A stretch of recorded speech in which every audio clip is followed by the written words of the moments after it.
Hey, what's up guys? Aaron here. Welcome to the video. What's going on with the price of Bitcoin? Let's dive into a couple things. I'm going to talk about here the amount of Bitcoin purchased versus the amount of Bitcoin produced and why that is incredibly important to the price of Bitcoin. Take a look here right now, sitting right under $57,000 as of this video. And next we have Fidelity including crypto in their new ETF funds from 1% all the way to 3%, which is freaking huge. Then take a look at a chart from Dylan LeClaire about what would happen if you bought $10 of Bitcoin, bonds, gold, NASDAQ, and the S&P since Bitcoin hit its all-time high. But first, let's take a look at this tweet. It says Bitcoin will have to hit $79,014 to reach a new all-time high in US dollar purchasing power terms. So the previous Bitcoin all-time high was around 69,420 or so, and in today's dollars, factoring in inflation for the last 3 years, the price of Bitcoin would have to be around $79,000. I think we will definitely get there this year for a couple reasons, mostly this.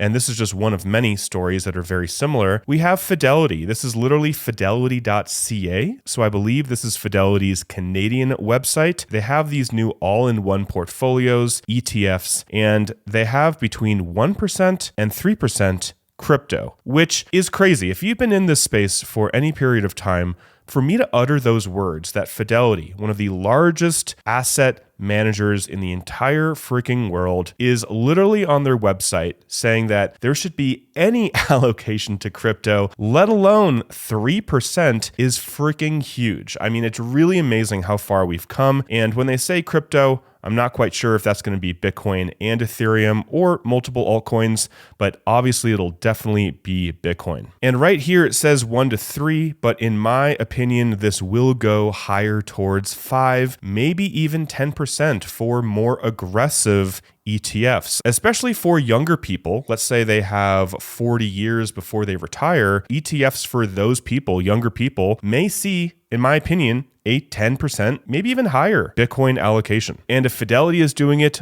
I will imagine that all the other, or most of the other asset managers will also begin to do this as well. Next, take a look at a tweet from Preston Pish. Basically, Bitcoin purchased by ETFs yesterday, 9,163. New Bitcoin produced by miners, around 900. It doesn't take a genius to realize that this is very, very good for the price of Bitcoin, like we have been seeing. Now, why is this really good? Well, there are 10 times more Bitcoin being purchased by ETFs, being swooped up by ETFs, than Bitcoin being mined every single day. That is insanely bullish. And the halving event for Bitcoin, which is going to be around like April 25th or so, this 900 will go down to 450 new coins a day. So if the demand stays the same or increases like I think it will, for example, Fidelity and the other ETFs swooping up more and more crypto, I think that the amount of Bitcoin being purchased by ETFs can go way higher than what it is today. And we're going to see a supply shock because there will be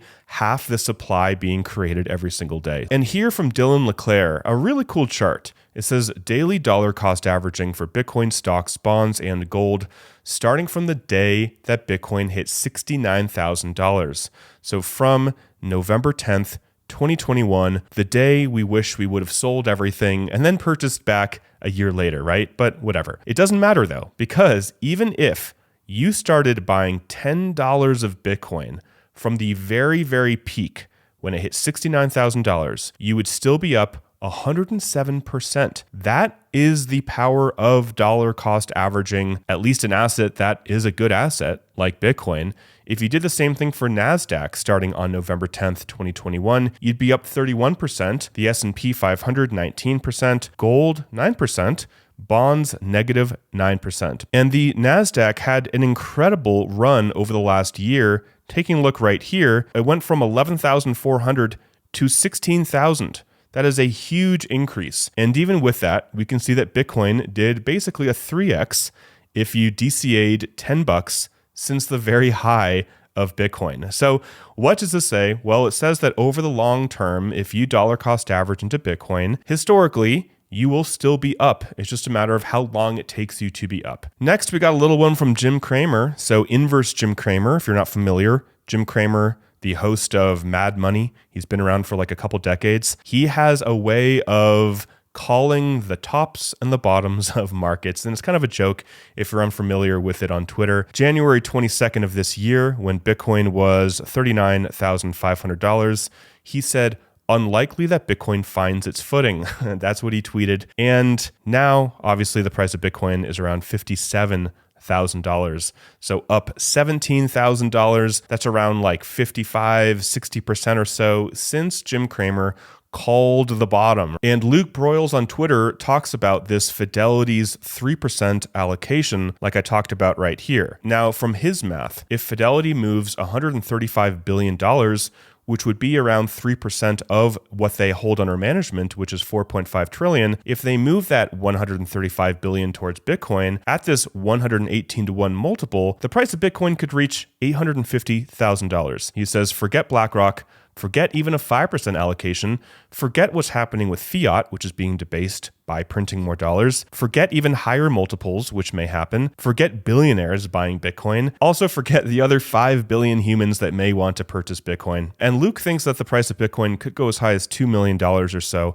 Who knows really at this point? But what's very cool is that as more and more money flows in from these massive, massive asset managers like Fidelity, BlackRock, State Street, Schwab, Vanguard, maybe if they ever decide to let their people invest into Bitcoin, all this money will flow into Bitcoin and then the price should go up, right? That's the point. So let's take a look at the prices right now. Let me just refresh CoinGecko.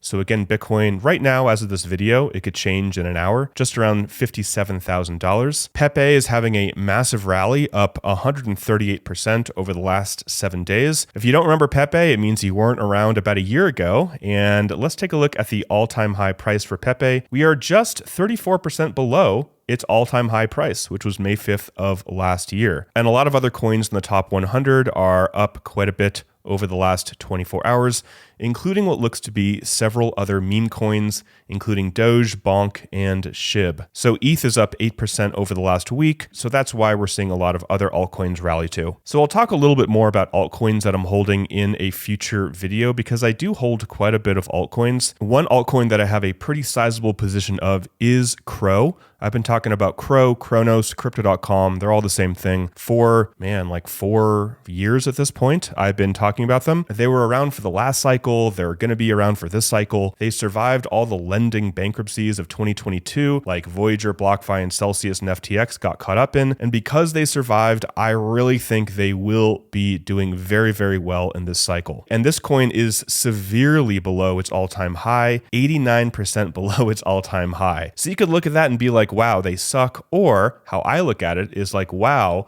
the market has once priced this coin, this company, 90% higher than what it is right now. And if they continue to remain solvent, which I have no reason to believe they will not, maybe they can hit their previous all-time high. So again, in a future video, I will be talking more about altcoins, but I just wanted to note one that I do have a pretty good position in. All right, that is it for the video. Thanks for watching. If you don't already have a hardware wallet, you can grab a Tangem, link below for that.